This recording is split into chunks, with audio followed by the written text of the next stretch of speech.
Is quitting truly acceptable? In order to get confirmation, I asked my employer in front of me. To make matters worse, my younger female supervisor added, "I'd rather you leave as soon as possible while the severance I have to pay you is still minimal." I headed home after hearing her comments. The business was going to be in serious difficulty after this. That was not something this female employer could have predicted. I'm Michael Thompson, a 55-year-old divorced employee who started working for this corporation in the middle of my career. Even after 30 years of service, less than 5 years until I retire, I am still referred to as a sidelined employee. It's been nearly 30 years since I last saw my children. My ex-wife wished for them to avoid seeing me. At the time, there were disagreements, but today, well, it is what it is. I wanted to at least pay child support as a parent, but that stopped when my child reached adulthood. Right now, I don't have any unique plans to spend money. Never been motivated by a career. I now value being able to work each day at my own speed. On my days off, I like to go fishing and play golf by myself. Along the road, I've met folks with whom I've become friends and exchanged stories. While one of them is a farmer who provides me with fresh veggies from his garden, the other has a boat and occasionally takes me out to sea. No family, but with the social life I've established, I don't have time to be lonely. I really enjoy this laid-back way of life. Everything was in a rush when I got to work one day. What's going on? A younger coworker who was seated next to me asked. It's a sudden inspection from headquarters. Oh, I see. Everyone is rushing around because of this. I laughed and sat down to begin my task, saying, just show them how it normally is. Before, inspections had been unexpected, but had never really caused any problems. The dirty ones were usually the ones cleaning up. They wouldn't need to panic like this if they organized their daily lives a little. But I didn't realize that for years. The headquarters inspector showed there a few hours later. Despite her youth, she appeared to be a manager. As I saw her meet everyone, I thought she must be really capable. It's good to meet you. Julia, I'm from headquarters. I just want to check in on everyone's work today. Please continue as normal. We all gave a small nod and went back to our regular tasks. She was attractive. I was pleased to notice that the younger male staff members appeared somewhat preoccupied. What does this mean? During her inspection, Julia, the new manager, went about asking questions and occasionally grinning. Then she approached me, though. She turned to face me and said, what is this part-timer doing right now? Oh no. I'm a full-time employee, I said, forcing a grin. I'm sorry. Are you a supervisor? She said with a little smile. No, just an ordinary worker. As for my current assignment, just as I was about to explain, her tone changed suddenly. I looked up at the sound of her voice. A regular employee at your age. Her words were sharp, and she seemed angry, making me feel uneasy. Yeah, I'm just not much into climbing the corporate ladder, I stammered in response. She burst into laughter. Or is it just because you can't do the job? Incompetent and outdated. You're fired as of today. Don't bother coming back tomorrow. She spat out those words at me. Not just me, but the surrounding employees were also shocked. Ms. Ott, we can't afford to pay people who aren't contributing. It's necessary for cost cutting. There are plenty who can replace you. It finally hit me that I was being insulted, and I clenched my fists in anger. She was undoubtedly talented, but that was no excuse to belittle others. In anger, I stood up and said to her, "Is it really okay for me to leave then?" I asked Julia in front of me for confirmation. I'd actually prefer you to leave now to save on the severance pay. The sooner, the better, she said with a satisfied smirk, further insulting me. I no longer felt like working. I was told to leave after all. It wouldn't count as an absence, so I grabbed my bag and left the company. As I left the department, everyone tried to stop me, but nobody could say anything in front of Julia. Even though my direct boss outranked her, nobody defies headquarters staff, a tradition in this company. Without a word from my boss, I went home alone. The next day was Saturday, and the company was originally closed. Thinking about what to do from Monday, I decided not to waste the holiday fretting and went fishing instead. I take my time and think while doing something I love. Fishing is the perfect hobby for that. I headed out early in the morning to my favorite fishing spot. Despite my mood, the sea was calm today, promising a good catch for some fine fish marinade and drinks later tonight. With that thought, I cast my line. "Hey, I was wondering if you'd be here today." Someone called out to me. "Andrew." It was my fishing buddy, Andrew. We met here. He's a decade older than me, but has always been a great friend, taking care of me and listening to my life stories. "Any luck with the fish today?" "The sea's calm." I thought it would be a good haul, but it's not going as expected, I replied, opening my tackle box and showing just one fish. Andrew chuckled. "Just take it easy," he said, setting up his gear a little away from me. Clouds drifted slowly, the same fishing scene as always, yet my mood was unusually somber, probably because of yesterday's events. "What's wrong?" "You look down today," Andrew chuckled. I chuckled at his words. "Andrew, I owe you an apology." "What for?" Then I began to speak in bits and pieces. Actually, there was an inspection from headquarters last Friday. I met a manager there for the first time, and she seemed to take an instant dislike to me. I said, laughing awkwardly to hide my embarrassment. She told me I didn't need to come back. I was so angry that I just left. I might end up getting fired. After all the talks we've had and the encouragement you've given me, I'm sorry. "You don't have to apologize to me," Andrew said, then fell silent, staring at the bobber in the sea, occasionally sighing deeply as if deep in thought. I'd rather live a laid-back life than climb the corporate ladder, but it seems that the ambitious youth can't stand that attitude. Relationships are harder than work, aren't they? As I said this thoughtfully, Andrew spoke. "Well, I can understand the manager's point of view to some extent, but it's wrong to talk about firing so freely. A boss should understand the feelings and situations of their subordinates. That manager lacks that understanding. People who climb to the top with just their brains and grays often get it wrong." I thought, just as expected of Andrew. He said that and got angry, even caring about me. Talking to him made me feel much better. It's amazing how talking to someone can make such a difference. I thanked Andrew and managed to switch gears. After that, as if by magic, I started catching fish. Perhaps the fish didn't want to come near me when I was emitting a gloomy aura. I headed home with a much heavier cooler, thinking this to myself. 2 days later, despite it being Monday, I was at home. Even though I had been practically kicked out, I was debating whether to go. Andrew, whom I had met on Saturday, gave me some advice. The company is all about the people. Don't offer yourself to the company. Just take a break until they come to you apologizing. You've always worked hard, right? You must have a lot of vacation days saved up. Indeed, I had never used any, so I should have a few days' worth. Maybe it's a good time for a trip.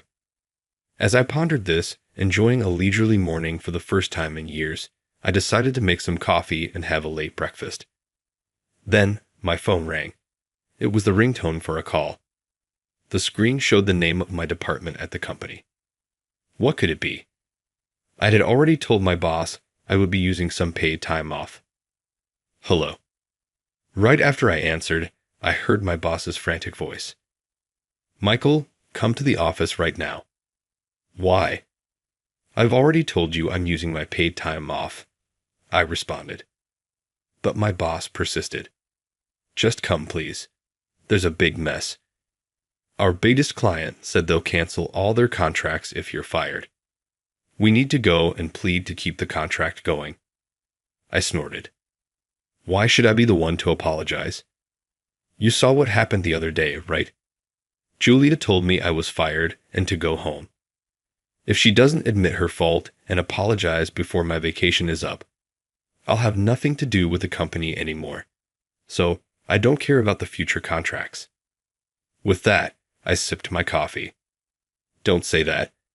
I know how hard you've worked. That should be enough. I appreciate your words, but no. No matter if Julia is a higher-up and I'm just a rank-and-file employee, it doesn't give her the right to be rude. You understand, right? Please consider this within the company. I hung up the phone after saying that. I had somewhat anticipated this might happen, but for Julia, it must have been a bolt from the blue. I might have caused trouble for everyone at the branch, but the words Andrew said, "Don't offer yourself to the company," stuck with me. That evening, my cell phone rang with a call from headquarters. Probably her, Julia. On the other end, I might be insulted again. Thinking this, I cleared my throat and answered. Hello. Hello, this is Julia from headquarters. Is this Michael's cell? Yes. What do you want? I replied coldly. She lowered her voice. I'm truly sorry for the rude things I said the other day. I was hoping you would allow me the opportunity to apologize, so I called. She didn't sound as confident and assertive as before. Probably her behavior towards me during the inspection got out to headquarters, and she must have been reprimanded. Okay. I figured listening to what she had to say couldn't hurt. She asked to meet at a restaurant, one of our company's clients, and preferred if I could come that night, saying she wanted to apologize as soon as possible. I got there before her, not expecting to have a meal together like this, but guessing it was necessary to win back that big contract. I could sense the company's desperation. Sorry for being late, Julia said as she entered the room. We sat down across from each other. I'm sorry for calling you up today. Looking like she might cry at any moment, she seemed fragile. Feeling a bit sorry for her, I smiled and said, I've already understood your feelings, Julia. I came here to forgive, but I thought your views were too biased. I'm not in a position to preach, but I wanted to hear you out. Encouraged by my words, she began to speak. Actually, I was raised by a single mother who was very strict. Being at a disadvantage as a single parent, she instilled in me that I must not lose to anyone, man or woman, whether it's in spirit or grades. She believed I needed to study hard, join a reputable company, and climb the corporate ladder. And I think that mindset is necessary to survive in society. She said this without even touching her meal. I nodded. That's not wrong, and it's quite admirable, actually. Thank you, she replied, and I gave her a reassuring smile. Julia continued, a bit relieved. So maybe I've been unknowingly imposing my I've worked so hard attitude on others. And that's why someone like me, who hasn't climbed very high, got targeted. I laughed in understanding, and she seemed to shrink in apology. I had no intention of blaming her anymore. She must have been struggling in her own way. I then encouraged her to start eating, noticing she hadn't yet. She seemed apologetic, but I figured she'd be hungry after work. We both began to eat. It had been a while since I shared a meal like this with someone, and I thought about it leisurely. But I was the only one feeling relaxed. She still seemed down. Well, the company doesn't run on bosses alone. You're still young. It's good you've realized this now, I said, trying to cheer her up. Finally, Julia seemed to truly relax. Thank you. After she spoke to me, she started eating her meal. Her mother must have been desperate to make her successful. She seems to be a well-mannered lady. Then, we chatted about trivial things. Not having gone to college myself, I listened to her college stories and asked about headquarters. The awkwardness dissolved, and we enjoyed our meal. During the conversation, she asked me, By the way, why did Andrew, the president of the main contractor, say he would cancel the contract if you weren't there? I laughed. Oh, Andrew is a fishing buddy of mine. We met by chance, got along well, and I talked earnestly about work.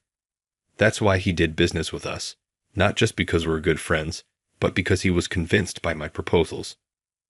Her eyes widened in surprise. And you landed such a big contract. She fell silent, understanding the implication. Despite securing such a big deal, why hadn't I climbed up the ranks? I really had no desire for promotion, I said with a smile, which made her smile back.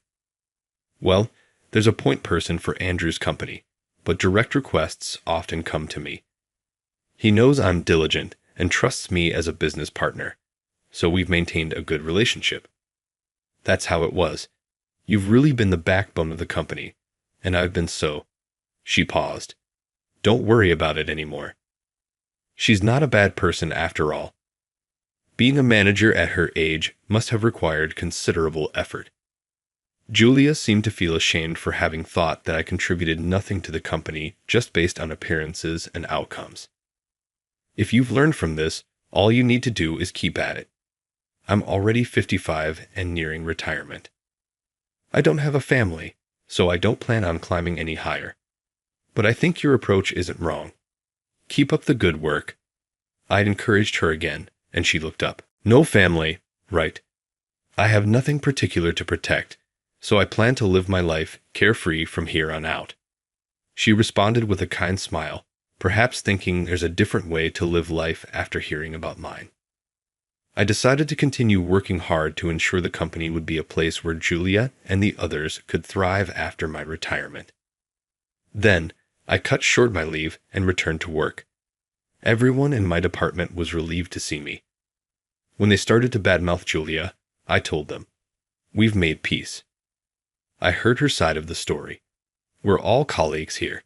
Let's stop attacking each other. I was grateful they spoke up for me, but gossip breeds more gossip. Everyone agreed with my words, and we were able to return to our normal work environment and thankfully resume our tasks. A few months later, as I was enjoying my usual pleasant days at work and fishing with Andrew and other friends on weekends, a rumor reached my ears. Julia, the manager, is said to have fudged her performance for a promotion and might face a disciplinary meeting. I was surprised. A disciplinary meeting? That could mean demotion, a pay cut, or, at worst, disciplinary action. I couldn't believe Julia would do such a thing. That day, we talked about many things, including her struggles and hard work. I didn't see any lies in her expression as she talked about her efforts and the challenges in her job. Of course, if the wrongdoing is real, she should be properly punished and reflect on her actions. But if it's a wrongful accusation, it would be too pitiful. If there's even a slight chance of an unjust charge, I wanted to help clear her name. After that incident, I couldn't think of her as a stranger. Of course, the HR department must have already investigated what I was looking into. Still, I reviewed the documents she created and the transaction records I heard about. Among them were documents from a company where one of my golf buddies serves as a director or executive. I contacted various people and was informed that there was no fraud in her transactions. In fact, everyone unanimously said Julia really worked hard. So, I conveyed this to HR. The HR director is my peer. Though we call each other peers, I was hired mid-career, so he's actually younger than me, but we go way back. If Michael says so, it must be right. He trusted my word. Later, it turned out that the rumor was spread by one of her envious subordinates who was older than her. It's astonishing how low-level people exist everywhere. They ended up getting suspended. A few days later, Julia returned to our department. "Michael, can I have a word?" She called me out, and I followed her into a separate room, feeling a bit nervous. She said, "Thank you for what you did the other day. I heard from the HR director that you cleared my name.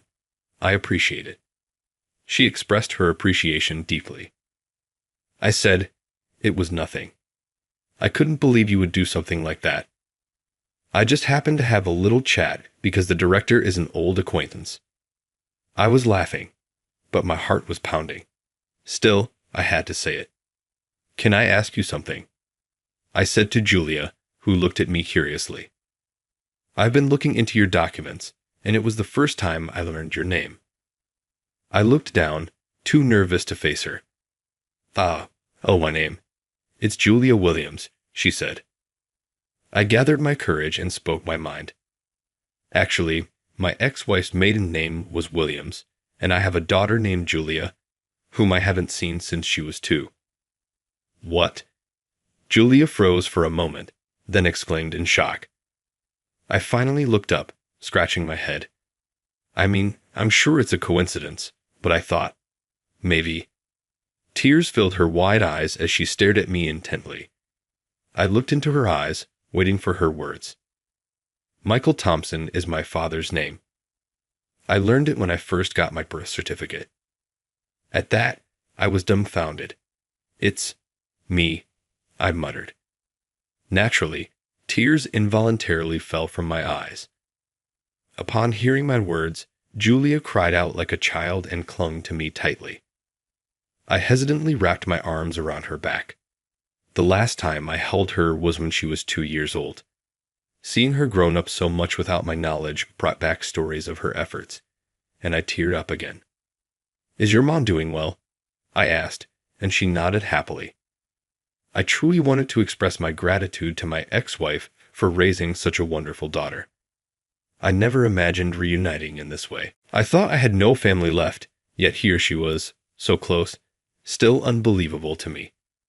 I believe that due to the people I've met and my diligent efforts, I've finally been able to do something meaningful for my daughter. It reaffirms my belief in the importance of trust and relationships. If you work earnestly, the day will come when your efforts are rewarded, and it may become a tool to help yourself and your loved ones unexpectedly. And then there's me, without a desire for promotion, and my daughter, with her high aspirations. Though our wishes differ, our dedication to the company is sincere. That's why we should both continue to live honestly according to our beliefs. I want to live a relaxed life rather than climb the corporate ladder. But at the very least, I want to work earnestly until the end and leave some retirement money for my daughter.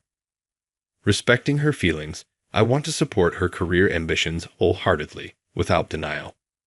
This way, I'm sure both my daughter and I will find happiness.